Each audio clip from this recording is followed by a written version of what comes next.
षष्ठः पाठः गृहं शून्यं सुतां विना. Let us start with exercise today. अधोलिखितप्रश्नानाम् उत्तराणि संस्कृतभाषया लिखतः. Means answer the following questions in Sanskrit. According to question, either you can write in one word or one sentence. That is depending upon the questions. Dishtya ka samagata, who came home luckily. Dishtya means luckily. Shalini. Answer is Shalini. Rakeshasya karyalaye ka nishita, what is decided in Rakesh's office? Mahatvapurna goshti, important meeting was decided in Rakesh's office. Rakeshaha Shalinim kutra gantum kadeti, where do Rakesh wanted to send Shalini? Chikitsalayam, to hospital. सायंकाले भ्राता कार्यालयात् आगत्य किं करोति, what do brother do after coming back from the office in the evening? भ्राता सायंकाले कार्यालयात् आगत्य हस्तपादादिकं प्रक्षाल्य वस्त्राणि परिवर्त्य पूजागृहं गत्वा दीपं प्रज्वाल्य भवानी स्तुतिं करोति. Brother in the evening comes from the office and washing your hand and leg, changes his dress and then goes to puja graham, means prayer room, and doing the prayer to goddess Durga. Rakeshaha kasyaha tiraskaram karoti, who was neglected by Rakesh. Tiraskara means neglecting. Shaktyaha, of goddess Durga. Shalini Bhrataram Kam Pratijnam Kartum Kateti, what penance do Shalini ask her brother to do? Kanyayaha Rakshane Tasyaha Patane cha Dattachittaha Stasyami iti Pratijnam Kartum Kateti. Shalini asked her brother to do pledge that she will concentrate in the protection of girl child as well as education of girl child. Yatra naryaha na pujyante tatra kim bhavati, what will happen in the place where women are not respected? Yatra naryaha na pujyante tatra sarvaha kriyaha afalaha bhavanti, wherever women not respected, there all works done will be useless. That means that won't be successful. Adholikita padanam Sanskrita roopam tatsama roopam likata, means Hindi words are given here. You have to write Sanskrit word for that. Kok, kukshi.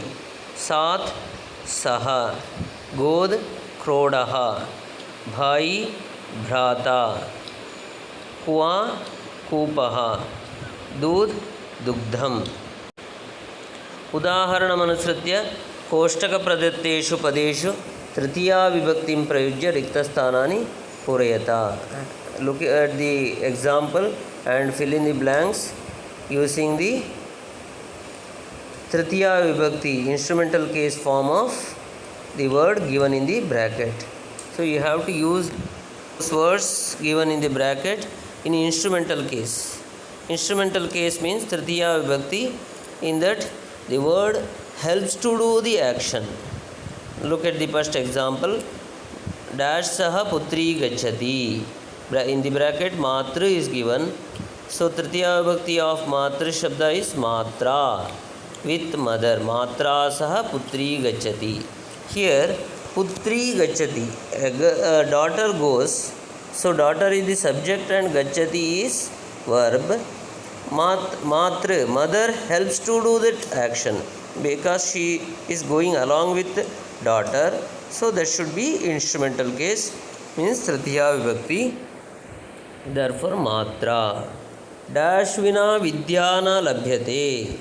In the bracket parishrama, hard work is given. So dash vina vidyana labhyate, knowledge is won't be available without hard work is mentioned. So vidya is the subject, labhyate is action, So with the help of hard work they are achieving the knowledge. Therefore parishrama should be in tritiya vibhakti. Tritiya vibhakti form of parishrama is parishramena.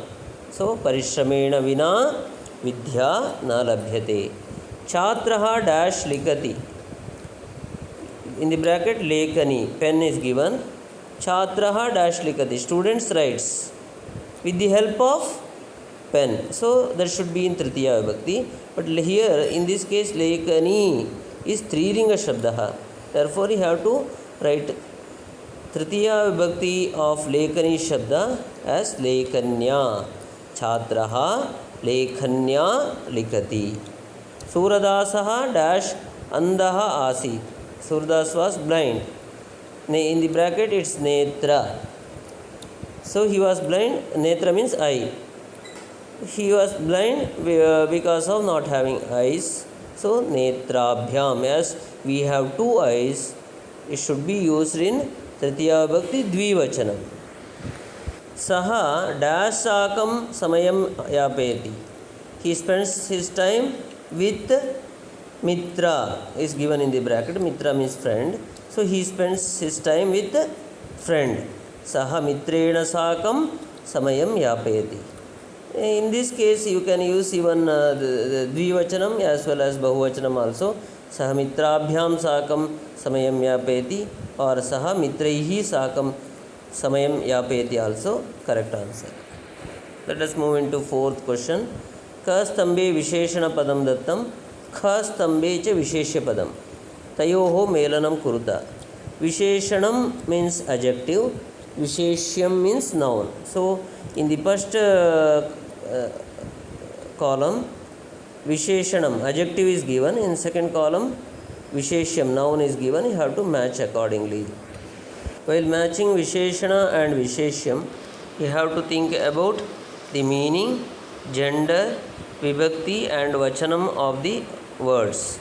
Because vibhakti, vachanam and lingam of Visheshanam and Visheshyam must be same. So accordingly you can match. Swastha manodasha. Swastha manodasha. Mahatvapurna goshti. Jaganyam krityam. Kridanti putri. Kutsita vrittihi. Like this you can match Visheshanam and Visheshya. Fifth question. Adolikitanam padanam viloma padam patat chitva likata.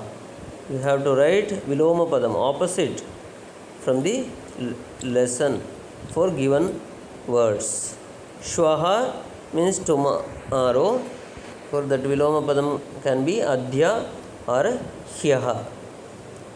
Adhya means today, hyaha means yesterday. Prasanna happy, opposite is dukkitha. Varishta elder, kanishta smaller. Prashamsitam praised, garhitam blamed. Prakashaha light, andhakaraha darkness. Safalaha successful, asafalaha failure. Nirartakaha useless, sartakaha useful. So let us learn and write these exercises in our classwork today, and let us continue with sixth question tomorrow.